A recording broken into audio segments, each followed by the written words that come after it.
banana, banana, banana talk. Banana, banana, banana talk.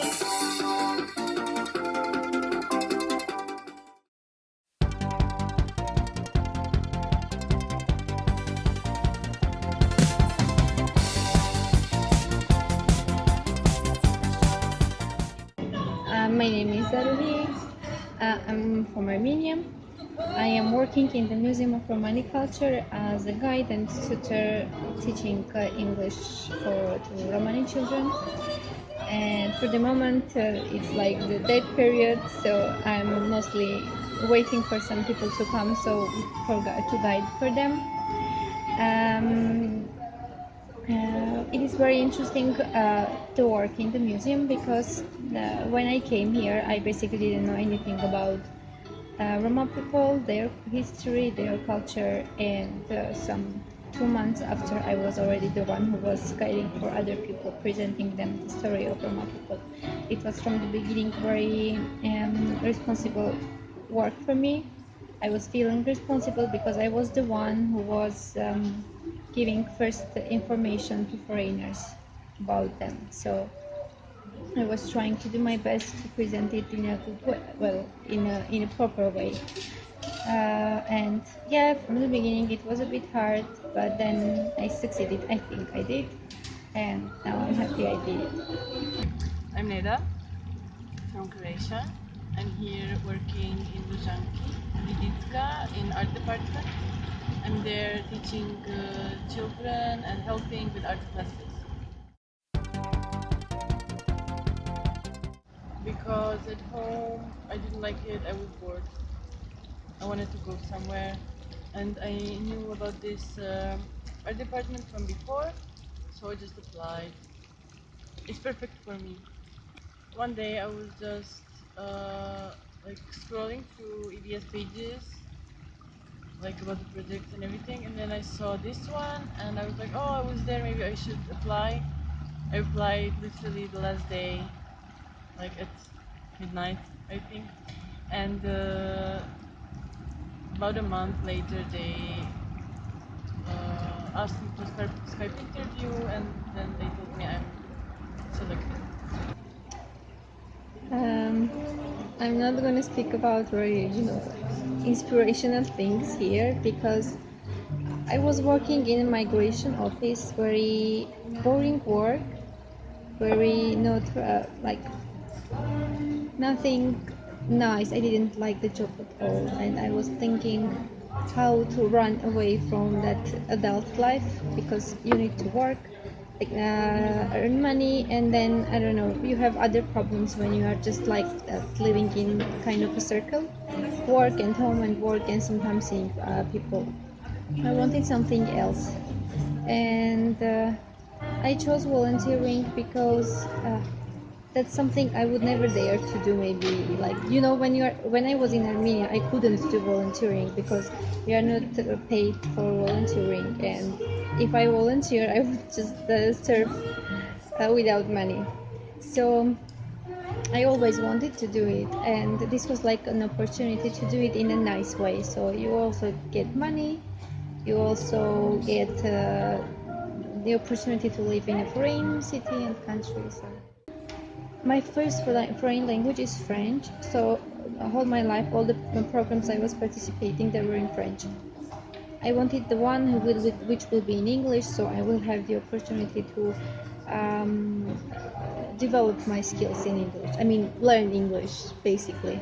So that's the reason why it was EVS. And also, I chose this one because the project was. I knew that I would meet a lot of other people from other countries, so I am not going to be the only volunteer somewhere. That was also very important for me because I knew I'm going to be shocked by the culture and just changements. So I wanted something where I will have people which will be who will be in the same condition as me, so we could make our stay and our first months easier. And I was right. Okay. And did EVS cover your travel expenses, like in financial situation? How was it? Well, perfect. I mean, I didn't pay anything basically so far. Maybe I'm going to pay some money for the going back because tickets are super expensive and I don't have enough money in my budget. But well, it's perfect. It's perfect for like people are doing basically the work instead of you. They're buying your tickets. If you ask, you can do it yourself. But if you ask them to buy it, they are doing it. They are covering all the expenses, even the translation of the documents and your stay. You have already the apartment when you are coming. You have everything in the apartment you need. You have your transport card. You have a phone card. It's like kind of a, I don't know, dream, because you're not doing anything. You just agree and to work for them, and they're doing everything for you and also giving you money.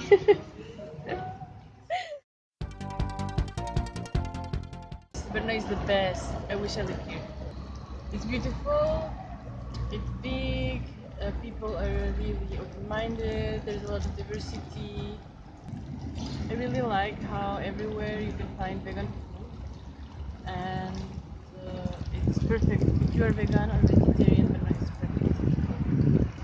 I knew again nothing about Brno, and when I saw that the project is in Brno, I just looked it in Google and I saw that fountain, you know, in Moravsky Namesti, with the hour and like beautiful colors. And okay, it seems to be very beautiful, so I'm going to Brno. So that was how I chose Brno, and now I really love it. It's amazing city. It's quiet. It's not. It's never crowded. I love. I love the fact that in the evenings there is almost nobody in the streets, and you are just walking and feeling like you are almost alone in the whole city. And yeah, that's amazing. And there is lovely places, lovely food, cafes, and yeah.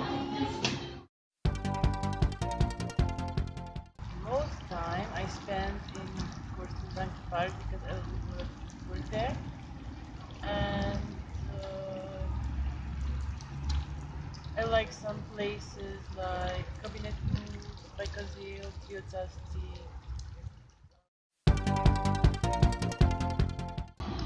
I don't know. I don't think so. No. Like I was in Czech Republic many times, like just visiting, and I was also in Brno before, and I really like the lifestyle here, and it's just Slavic. I like it. Well, one thing I can tell for sure, they are not, they don't trust for other people. Like, they are kind of, I don't know. It's a general idea. It may sound even like a negative, but it's not. It's just interesting thing that that I understood while being here. They are always keeping some kind of distance from others. So maybe it's just like all the Europeans. I don't know. I never had any negative mm, attitude from anybody. Even when people in the trams were talking to me, I was like nicely saying, "Ja ne mluvím dobry česky," and they were like, "Oh," telling something that I didn't understand, but really in a nice way. Nobody ever uh, acted to me in a negative way because I am foreigner. Never. And I'm not even speaking about Roma people because they consider me as part of their community. They are like in the streets I'm walking and there is like everybody telling me hi, ahoy, how are you, and inviting me for coffee or like trying to get married. Language. Uh, this is maybe the only point during this last month that I feel I can really communicate in Czech. Before I was like I just closed my my mind to that language. I was thinking I'm never gonna be able to do anything in that language. Co jsi říkala? My favorite Czech phrase is nevadí. It means doesn't matter. Bahanka. But everybody says it's not typical check. I like nakladan hermelin. Maybe only that meat thing with sweet cream they eat. I don't remember the name. It started with S. Also. Svichkova? Yes, yes, Vichkova. But what I gained is English. A lot of friends. I would never believe that I will become close friend with for someone foreigner because well I was thinking it's impossible because they understand in a different way of friendship and I do in a different way. And well I became more independent because I'm living a year without my family, dealing with everything myself, and yeah, maybe the most important things. Okay, good. And do you have some personal achievement? Like, what would you call as personal achievement of this EVS year? I had the best vacation ever in my life. I traveled to Rome and then to Barcelona for total um, uh, 14 days. Or I don't remember anymore. I just remember the feelings.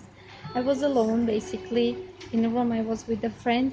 Again, something which is incredible for me. I would never believe it gonna happen.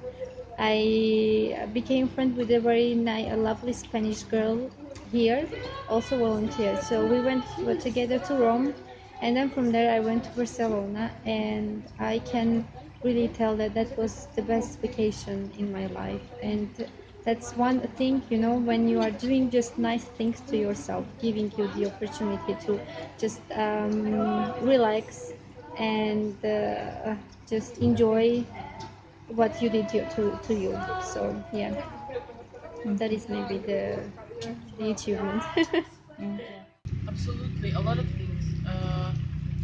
Well, I mean, it's not the first time for me to live in another country, but here I feel like I'm like super independent, and it's amazing, of course, important.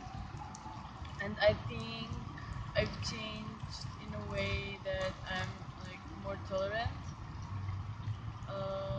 because I met different people with different like view on life, and I guess nobody's perfect. And like for me, like personally, my own for my future, for my growth, it's the ceramic again because this is what I want to do forever. And here, I've been doing ceramics since the first day I came. It's perfect because we have a really nice ceramic classes. I was also helping with the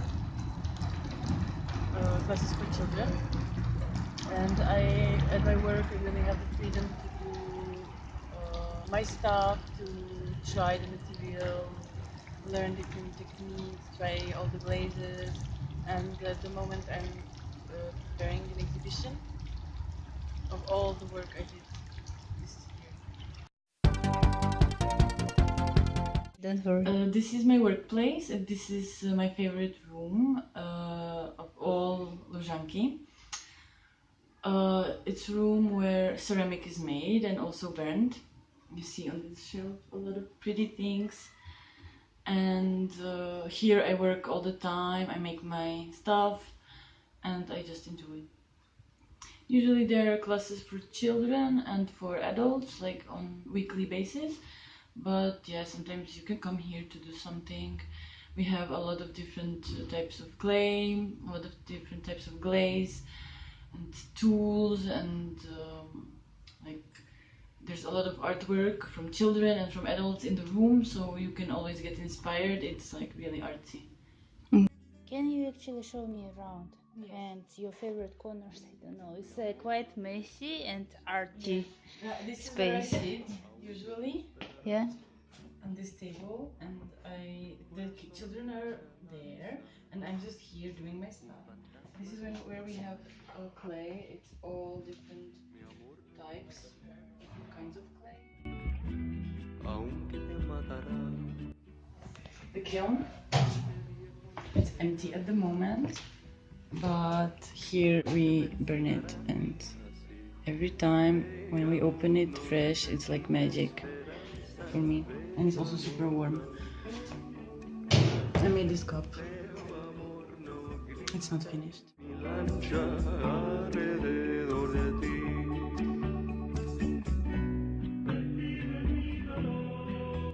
This is examples of the glazes we have. These are actually old, but every time we have a new glaze, we make a little square and then put it somewhere for examples. So when you want to make your own stuff and when you want to glaze it, you can choose the color by these patterns. And maybe here some your works. This is one of my favorite stuff, like cars from ceramic. And for instance, this is Noah's Ark. I also like it very much. See? It matches your nail polish now. It does. And it's also combined with glass. That's also nice. Because the possibilities are endless.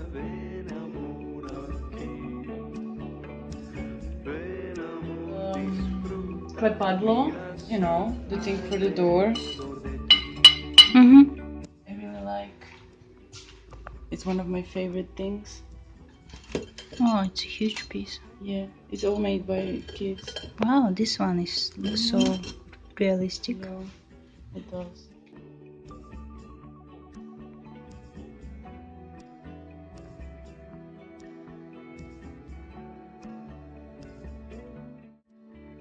This is our office.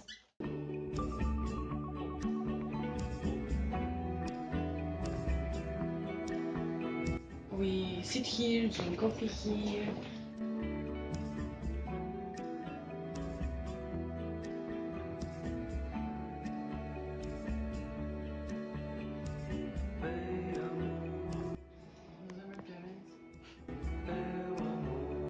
And so what's there in that room? There's another classroom. Mm-hmm.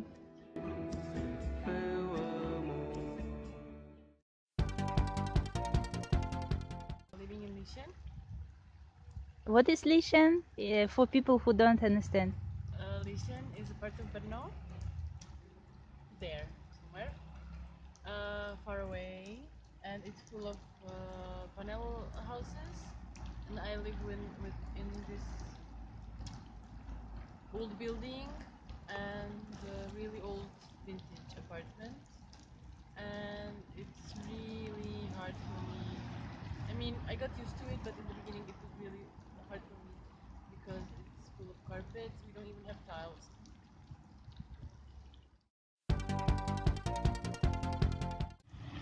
I think it depends on your workplace because, for instance, I feel like I'm really lucky. I have a workplace of my dreams. I wish I could do this my whole life. But I heard some people don't have it so nice. So I think all the future EVS volunteers should really choose what they are applying for, like really carefully, so they are, like sure that that's what they want. But in general, EVS life is awesome. I wish it could go on forever, this life, because it's not really that. I mean, it's really um, easygoing. A lot of people, a lot of stuff going on. It's never boring.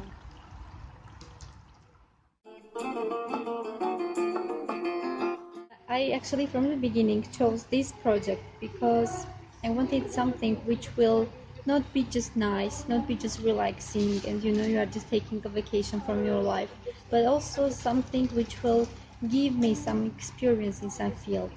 First it was guiding. I wanted to really become um, just learn a bit about guiding small groups in a small museum because it's totally different. Uh, and also Roma history was always very interesting for me because I'm coming from a very small country with a very small population in the country and outside a lot of people. So basically Armenians are also maybe majority, they are nomads. because they left Armenia like in a huge scale years ago, and they didn't come back because of different reasons. And the fact that we do have a homeland now, it doesn't mean that we couldn't be in the same condition as Roma people. So their ancestors left India during the from the from the fourth to third millenniums before, like you can imagine how much time ago. And then they spread into the Europe, into the whole world, actually, not only Europe. They spent hundreds of years in Turkey, in Persia, and from there it was like from the beginning, first time they appeared, it was 14 centuries in Constantinople, which is nowadays Turkey, and also in Persia they spent it hundreds of years. That's why in their language and in everything there is also some influence of those countries. And what is amazing about Roma people is that they are really a mix of everything, because they left maybe everywhere in the world during their history, and now they are settled in Czech Republic, for example, or in other Balkan countries, or in Paris, in London, in other cities and countries, and they uh, they are not like the majority. So this time they really kept their identity, which is amazing, because uh, when you don't know your history, when you don't know where are you coming from, and actually the majority, they are not aware of everything I'm telling you now, and you don't know who are you, but you have strong principles, you have strong uh, I don't know, vision of your life, how your family you should be, how your relationship with your close people should be, with your community. And I don't know, this is just amazing, living in a place and not getting ever. Well, it may seem also to be not nice from their part, because for Czech people maybe it is just hard to live uh, near them, with them, and to not have any point of communication, because it is really hard, the communication between them mostly. And but I don't know, for me it is just amazing, because if you are as everybody, you are not interesting. To be diverse, it is something which makes people and everybody interesting. People are coming and asking me, how is my name in your alphabet? Because I am from Armenia, which has unique alphabet. If I were from a European country, nobody would ask me to write their names in my language. So this makes you and the rest of like other countries interesting. I really like the fact of globalization, but I also think that everybody should stay as they are.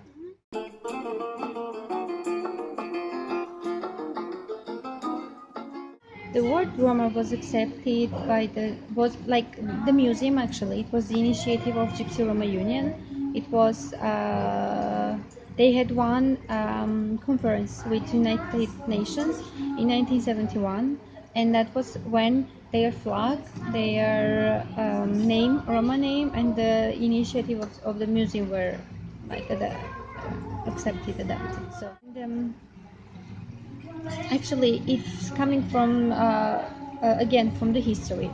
When they first appeared in Europe, in Turkey, first in 14th centuries, and also they appeared in Egypt, and people didn't know anything about them. You know, you are like living your normal life, and then a group of foreigners with totally different clothes, appearance, and very obscure language, they're coming and you don't know anything, and they are practicing magic, telling your destiny and stuff, and you don't understand them, you don't know how are they to speak, and you just need some way to call them.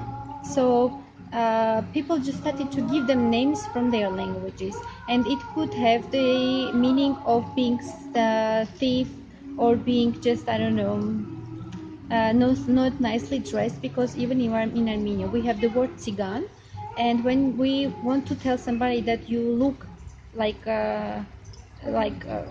totally not like your appearance is like not good enough to go out, we always tell you look like a Tsigan.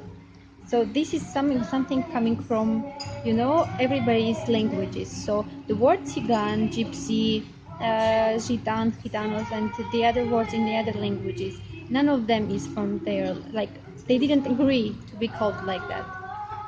And they don't, it has always negative connotation. And the only word is Roma, which in their language means actually man, person. So it's like kind of a way to make other people to understand that they are also people, they're also persons, and they need to be respected in some way. So actually, Roma means person Yes, in Rom in Roma their, yes, language. in their language, Rom means men, Romni woman, and Roma is the plural of Uh-huh. yes, the people. Roma is people. And can you tell us about Roma language? Because it's like unique language and like Roma language is the latest relatives of Hindi. It's uh, it's one of the dialects of Hindi, and the basic words which they use in the ordinary life, like, I don't know, body parts, or men, or I don't know, the general things that they use in their everyday life, they sound really similar in Hindi. We have a screen actually in our museum where you can um, uh, compare the words. You can hear the word in Hindi and in Roma, and feel the difference or the similarities.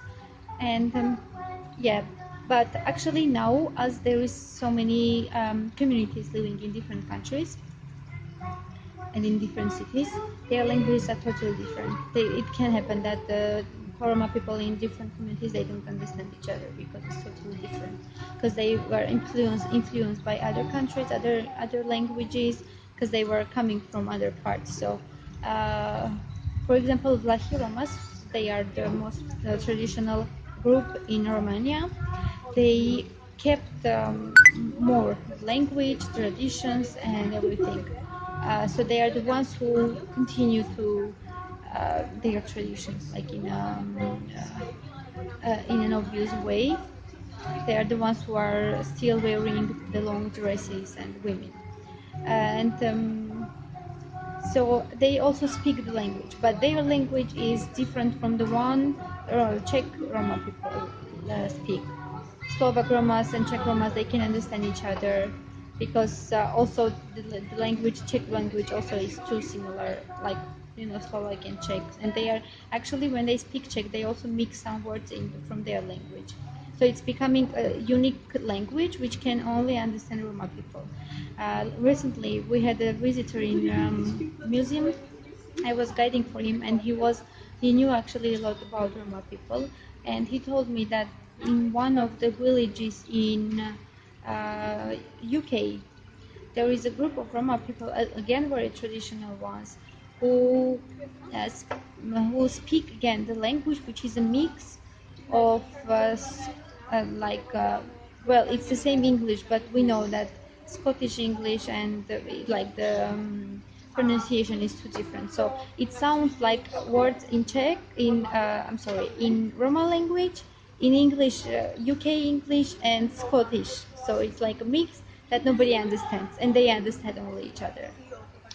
okay, I heard this opinion, not opinion actually, fact that Roman language it's only spoken language. They don't have alphabet. Is it Yes, true? it is true. They never use script.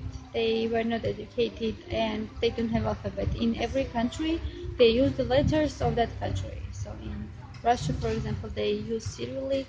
In Czech Republic, they use Czech alphabet. So they don't have script. They never. There is no written sources about Roma people at all. It's just from different historians and also linguistic researchers that shows us the relativeness of Roma language to Hindi, and also some different historians writing about a group of foreigners, strangers who came and were practicing magic, and I'm curious, and I'm sure people will be also interested to know. like the number of population, Roma population in Czech Republic and generally in world like. Uh-huh. Well, I don't remember by heart the numbers, but we have a map in our museum. It shows the approximative number of Roma people in different countries, but that's also a guess because normally Roma people they don't like to speak about their origins. They hide it because of obvious reasons. Because well, they are afraid of having bad attitude towards them, like they are afraid of majority still. It's the same with Armenians. We have millions of people, grandchildren in living in Turkey who just discovered that their grandparents or their grandma is Armenian, but she hid it. It's like Armenian genocide was 100 years ago, but still people are afraid of it, so they don't speak about it.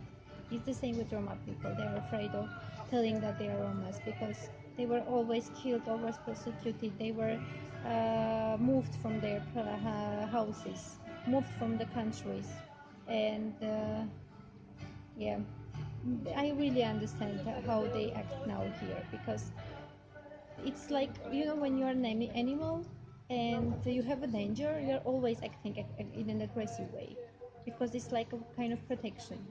And their aggressiveness, their specific attitude towards others is just a way to protect themselves, their family, and that's another reason why they are so communicative, why they are so close to together to each other, because their force is always in being together, helping each other. They don't have anybody else than themselves. They don't even have a homeland to go and feel like they're home. Tasty, artsy, and depressing. Uh, Beautiful, scary, and informative.